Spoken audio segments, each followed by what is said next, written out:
Guys ఈరోజు మధ్యాహ్నం భోజనం చేసేద్దాం. ఈరోజు బిర్యానీ చేసారు. కూర వచ్చేసి కందరకాయ కూర అనమాట. అందులోకి దోసకాయ వేసుకున్నాను. ఆ దోశని తీసి ముక్క పెట్టుకుని గ్రేవీలో అలా అలా కలిపి నోట్లో పెట్టుకుంటే సూపర్ ఉంది. నిజంగా చాలా బాగుంది. ఇంకా లాస్ట్ పీస్ అనమాట. దీంతో కూడా ముక్క పెట్టుకుని గ్రేవీ ముంచుకుని తింటే సూపర్ ఉంది. నిజంగా టేస్ట్. చికెన్ షాప్లో మొత్తం చికెనే కొడతారు. ఈ కందరకాయని ఇవ్వడం నేనైతే సెపరేట్గా కుట్టించుకున్నాను. నెక్స్ట్ వచ్చేసి బిర్యానీ అండి. రైస్ చాలా బాగుంది, పొడి పొడిగా. నెక్స్ట్ అందులోకి కందకాయని ముక్క తీసుకుని రైస్లో పెట్టుకుని నంచుకుని కొంచెం గ్రేవీ కలుపుకుంటే సూపర్ ఉందండి. టేస్ట్ మాత్రం అదిరిపోయింది.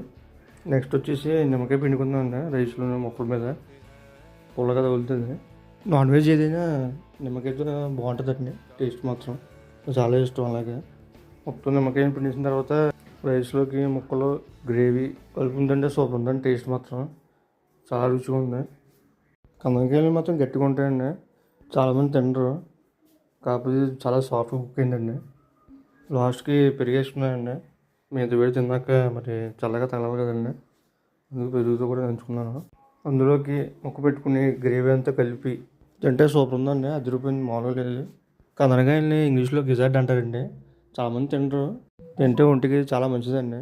ఇంకా అయిపోయిందండి. దీంతో ఇంకా లాస్ట్ ముద్ద పెరుగుతూ చాలా కమ్మగా ఉంది. Okay guys, please subscribe. Thank you all.